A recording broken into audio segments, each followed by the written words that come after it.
La recette du jour, ça sera une salade inspirée de la salade César. Une version plus simple, sans anchois ni de sauce au nom difficile à prononcer, j'ai nommé la sauce Worcestershire.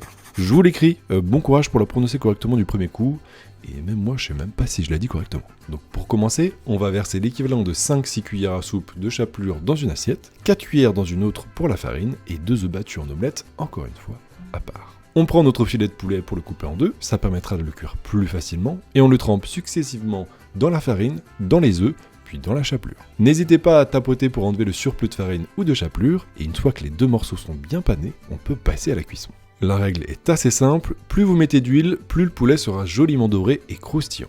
Après, si comme moi vous voulez une salade pour son côté léger, n'hésitez pas à mettre un filet d'huile plus raisonnable. Pour ce qui est des croûtons, on peut partir sur du bon pain que vous avez sous la main, les couper en petits cubes et les mettre sur une plaque ou comme moi, dans un moule à gâteau pour les cuire facilement au four.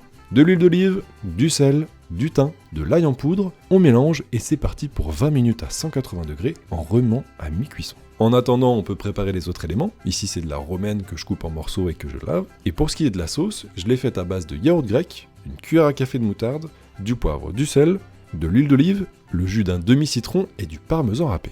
Finalement, je me suis rendu compte qu'un peu d'ail en poudre, ça ajouterait un petit côté sympa, donc on n'a plus qu'à goûter pour ajuster l'assaisonnement et réserver.